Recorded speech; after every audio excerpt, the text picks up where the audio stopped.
ఉన్నటువంటి fee reimbursement స్కాలర్షిప్లను వెంటనే సిగ్గు విద్యాశాఖ అధికారుల నిర్లక్ష్య వైఖరి పోరాడతాం ఫీజు రియంబర్స్మెంట్ స్కాలర్షిప్ విడుదల చేసేంత వరకు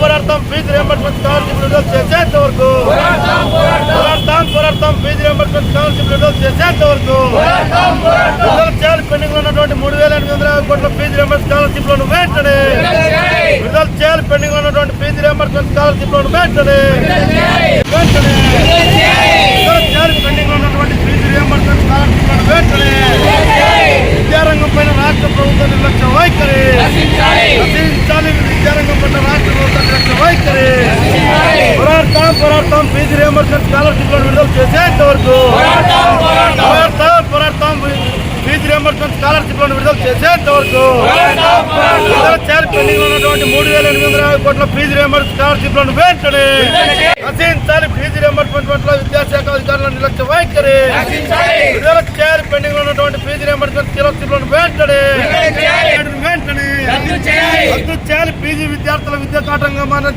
జీవో నెంబర్ 77 వెంటనే విడుదల చేయాలి. పెండింగ్ లో ఉన్నటువంటి ఫీజు రియంబర్స్మెంట్ స్కాలర్షిప్లను వెంటనే విడుదల చేయాలి. పెండింగ్ లో ఉన్నటువంటి ఫీజు రియంబర్స్మెంట్ స్కాలర్షిప్లను వెంటనే సిగ్గు ఫీజు రియంబర్స్మెంట్ స్కాలర్షిప్లను విడుదల చేయాలి. రాష్ట్ర వ్యాప్తంగా పెండింగ్ లో ఉన్నటువంటి 3,850 కోట్ల ఫీజు రియంబర్స్మెంట్ స్కాలర్షిప్లను విడుదల చేయాలని జీవో నెంబర్ 77ను తక్షణమే రద్దు చేయాలని అఖిల భారత విద్యార్థి సమైక్య ఏఐఎస్ఎఫ్ ఆధ్వర్యంలో స్థానిక నంద్యాల పట్టణంలోని పద్మావతినగర్ సర్కిల్ నందు ధర్నా నిర్వహించడం జరిగింది.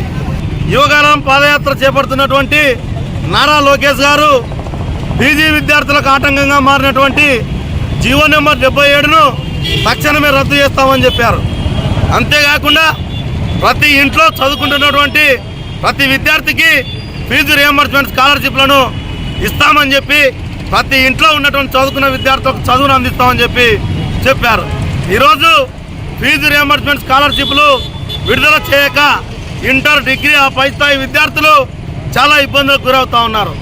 కాలేజీల్లో పరీక్షల సమయంలో అదేవిధంగా ఫీజుల కోసం ప్రైవేట్, కార్పొరేట్ కళాశాల యాజమాన్యాలు ఫీజు రియంబర్స్మెంట్ స్కాలర్షిప్లు మా అకౌంట్లకు వేస్తామని చెప్పినప్పటికీ ఈరోజు ప్రైవేట్, కార్పొరేట్ విద్యా సంస్థల యాజమాన్యాలు విద్యార్థులను ఖచ్చితంగా ఫీజులు కట్టాలని చెప్పి ఈరోజు ఇబ్బందులకు గురి చేస్తూ ఉన్నారు.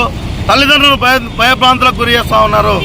విద్యార్థులు భయపడుతూ తమ చదువులను కొనసాగించేటువంటి పద్ధతుల్లో ఉన్నప్పటికీ యువగలం పాదయాత్రలో ఇచ్చినటువంటి హామీలను విద్యారంగానికి విద్యాశాఖ మంత్రి ఉన్నటువంటి నారా లోకేష్ గారు ఏమాత్రం అమలు చేయలేదని చెప్పి కూడా ఏఐఎస్ఎఫ్గా ప్రశ్నిస్తూ ఉన్నాం. కాబట్టి ఈ రాష్ట్రంలో మీరు డబ్బులు లేవు, అప్పులు చేసి రాష్ట్రాన్ని నడుపుతా ఉన్నా అని చెప్పి నారా చంద్రబాబు నాయుడు గారు ఒక పక్క చెప్తూనే తమ వర్గాలకు, తమకు అనుకూలమైనటువంటి వ్యక్తులకు ఈరోజు డబ్బులు అందజేయడానికి కానీ ఈరోజు పథకాలకు ఇవ్వడం కానీ చేస్తూ ఉన్నారు. కానీ విద్యారంగానికి పూర్తిగా అన్యాయం చేస్తూ ఉన్నారని చెప్పి ఏఐఎస్ఎఫ్గా తెలియజేస్తూ ఉన్నాం. కాబట్టి తక్షణమే ఈ రాష్ట్రంలో విద్యారంగానికి ఇచ్చినటువంటి హామీలను అమలు చేయాలి. విద్యాశాఖ మంత్రి స్పందించాలి. ఫీజు రియంబర్స్మెంట్ స్కాలర్షిప్లను తక్షణమే విడుదల చేయాలి. 77 జీవో నెంబర్ను రద్దు చేసి పీజీ విద్యార్థులకు కూడా వారి చదువులకు ఆటంగా లేకుండా చూడాలని ఏఐఎస్ఎఫ్గా డిమాండ్ చేస్తూ ఉన్నాం. లేకపోతే ఖచ్చితంగా ప్రత్యక్ష ఆందోళన కార్యక్రమాలకు సిద్ధమవుతాం. కలెక్టర్ల కార్యాలయాన్ని ముట్టడిస్తాం. ఎంపీ, ఎమ్మెల్యేల ఇళ్లను కూడా ముట్టడించడానికి సిద్ధమవుతామని హెచ్చరిస్తా ఉన్నాం.